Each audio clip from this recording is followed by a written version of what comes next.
You're listening to Mind, Body, Home with your host, Sara Ann.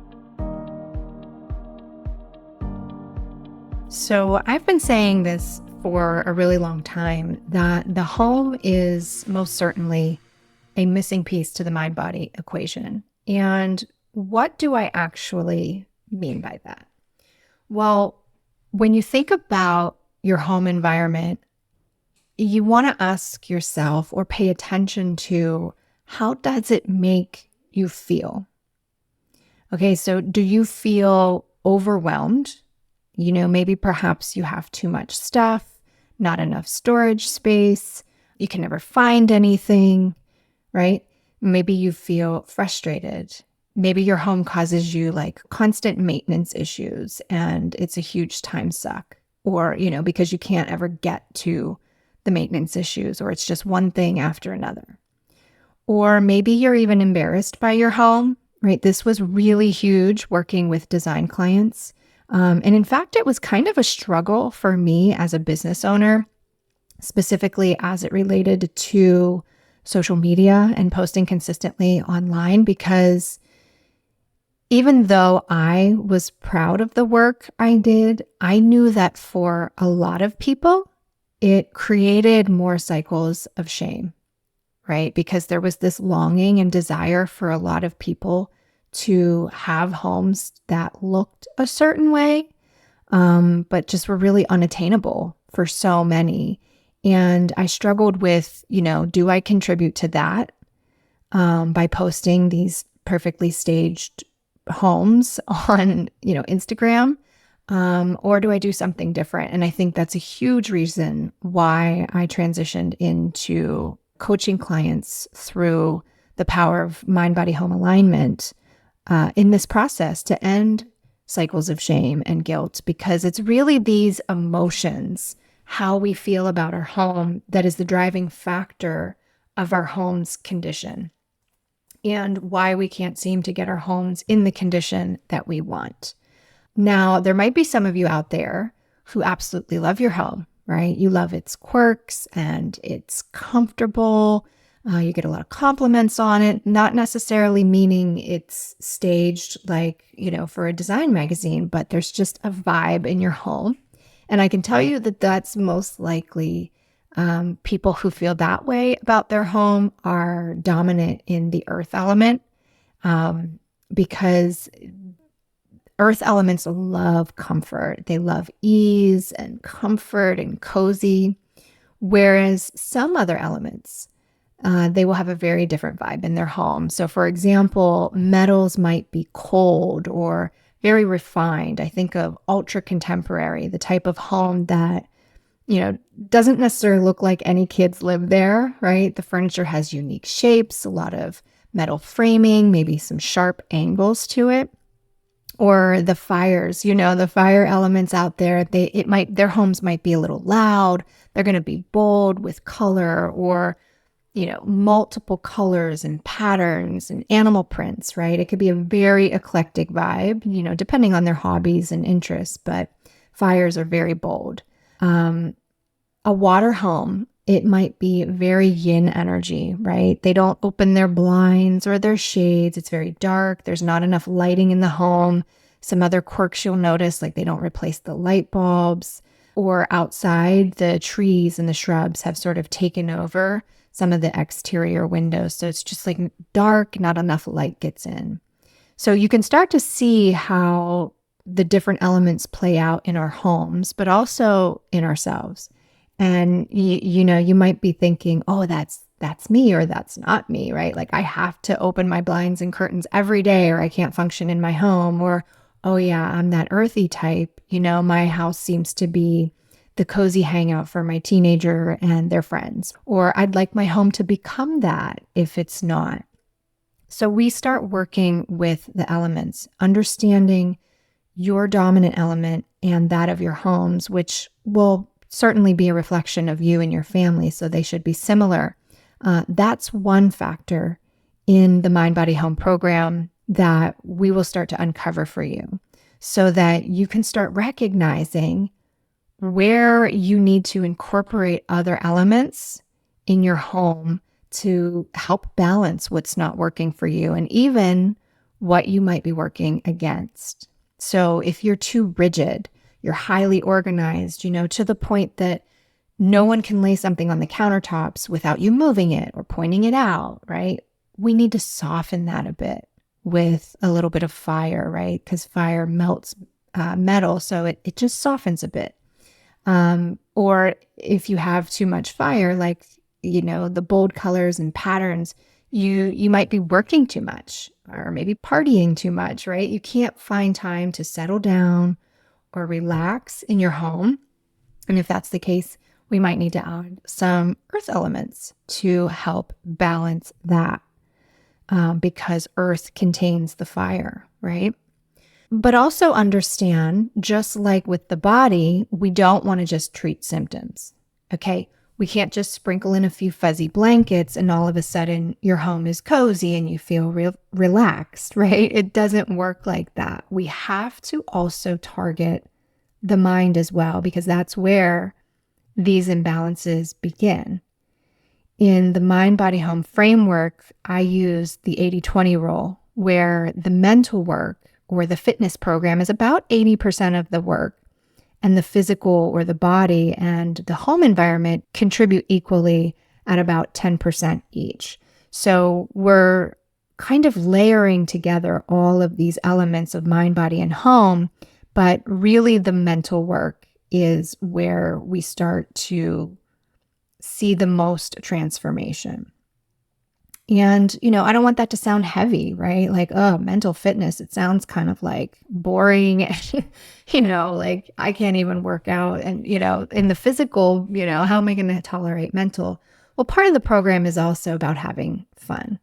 We begin by looking at what it is you don't want, what isn't working, what are those negative feelings and emotions you have about your home or other areas of your life. Are you sad a lot of the time? Is it frustration and irritability? Is it depletion? You just don't have the energy or enough time, like I said earlier. Those are really the big ones that most clients complain about. And also overwhelm, right? Like they're just so overwhelmed by their life. They don't have a good work-life balance.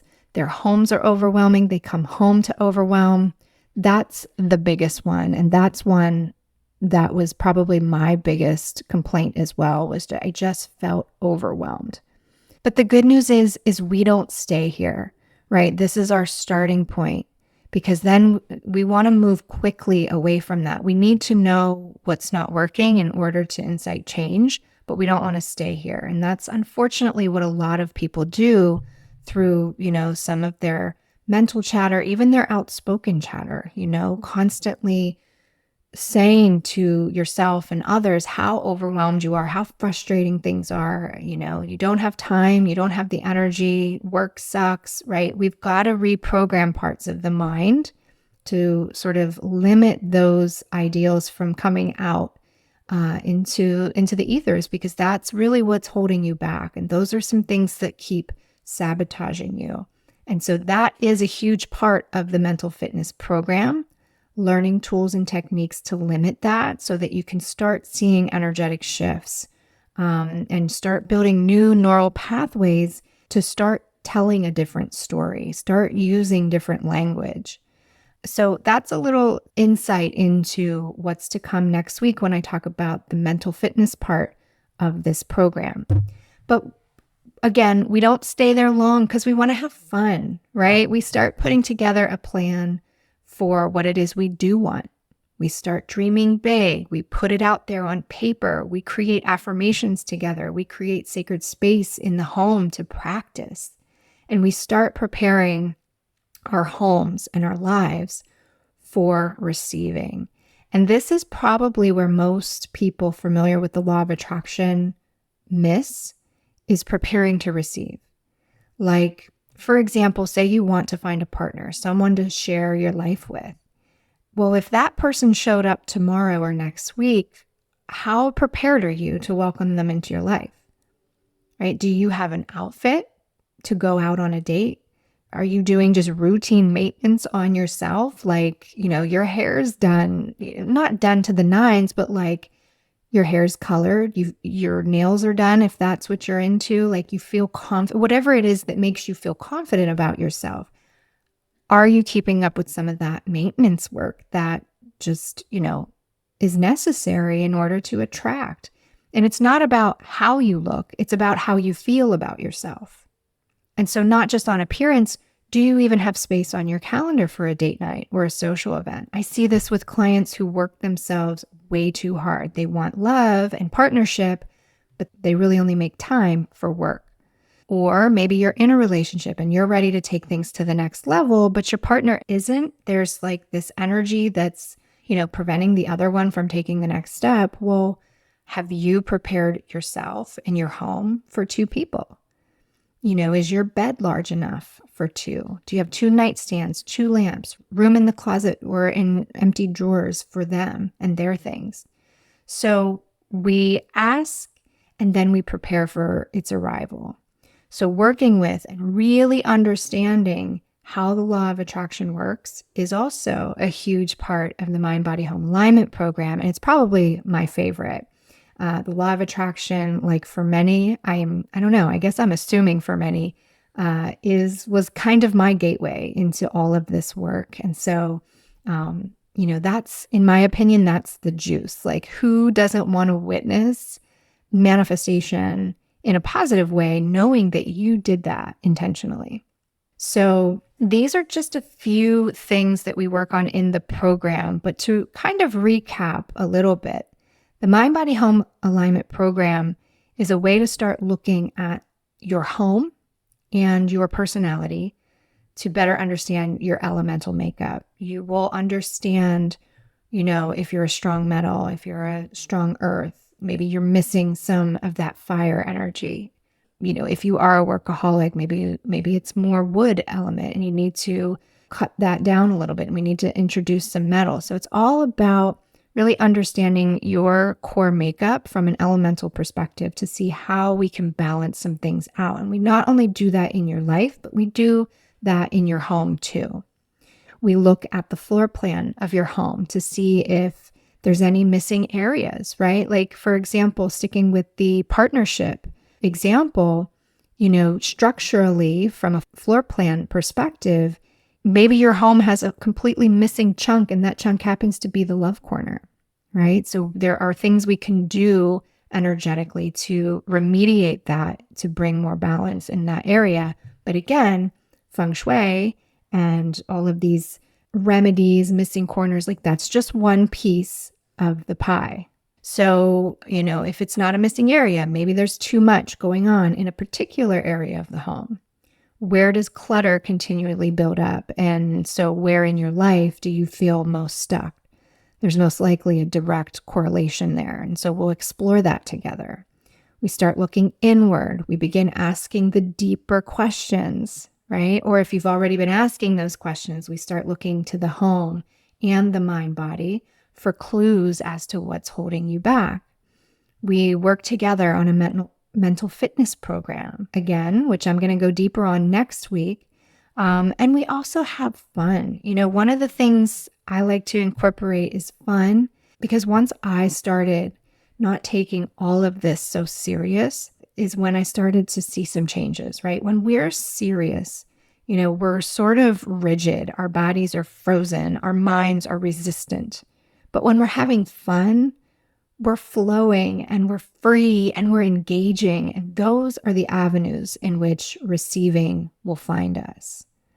So as you'll come to find, not just through this podcast, but through the Mind Body Home program, the home is so essential to our well-being. Just like we turn to somatic practices for healing the body, there are domatic practices we can put into place as well. And this is a term I coined that incorporates its roots from the Latin word doma, meaning at home. Our bodies and homes, regardless of their conditions, are manifestations of the mind. And until we fully understand that, we're going to stay stuck in patterns and behaviors and negative emotions that limit us from the change we seek. And we can truly start living a life by design instead of letting life happen to us. Next week, I'm going to start talking about this mental fitness program that I've been speaking of. So I wanted to sort of break these episodes up into two parts. One that really focuses on the integration of the home into the mind-body equation. And next week, we're going to explore, like I said, that mental fitness program. And it's really about mental and emotional regulation. It's becoming more aware of the chatter and ways in which to do that. And I'm really excited to be introducing this piece of the program because this is kind of like laying a new foundation for new patterns and behaviors and what actually creates new neural pathways in the brain.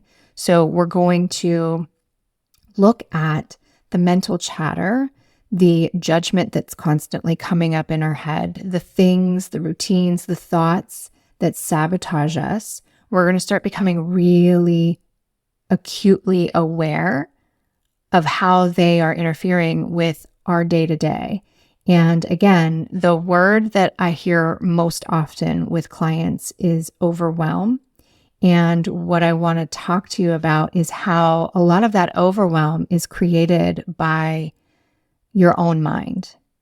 And, for a lot of women, especially mothers who also work, struggling to find that work-life balance, the mental chatter, the task list in the brain is constantly checking, right? It's constantly ticking in the back. And it's really hard for mothers and women to stay present in the moment, to focus on the task at hand, because there's a part of your brain that is just churning like a gear constantly. And I get this so much, but this mental fitness program that I'm going to introduce you to really helps to soothe that. And I think that I know that once you notice and become more aware of that, and then implement some of the tools that I'm going to share to stop that cycle, you're able to create a new pattern, a new thought. Okay. A lot of this is backed by neuroscience research. This is really game changing. And honestly, I think the piece I've been looking for that I think fits so nicely into the Mind Body Home program. Probably at the beginning of November, I think I'm going to release enrollment, and it is an ongoing enrollment. Again, I am looking for a few participants who are willing to test this as a beta. So I will be offering this program at a highly, highly discounted rate. It will never be this price again. And that's not, a sales tactic. It just is what it is. But I need women particularly who are ready to do the work, who have been curious about the things I've been talking about on this podcast. And so if you're interested in learning more, please sign up at the link in the show notes to get on the wait list. And I will be sending more information soon. I got a little delayed with Hurricane Milton barreling towards us last week. Thankfully, my family and I and our home are all safe, no significant damage. I really do feel like we had a bubble around us, just a bubble of protection, because so much destruction and devastation all around us, not very far from us. But, we just had to live a few days without power, and really, I'll take that, right? So catching my breath a bit from that, getting my nervous system back to fully being regulated, it was definitely traumatic. And it was an experience. I've been through quite a few hurricanes, having lived in Florida before. For some reason, this one just felt a little bit different. It just hit a little bit harder. It just created a little bit more anxiety. So for any of my local listeners out there, if I can be a support for you, please know that I am opening up room on my calendar for conversations and coaching for anyone who needs it, free of charge, just to sort of help us get back to, a level of comfort and groundedness within our bodies and in our homes, and Yeah, so that offer's out there for a short period of time. Please reach out if you need additional support. And I will talk to you all next week. Thank you so much for tuning in. Until next week, I'm sending you so much love and gratitude.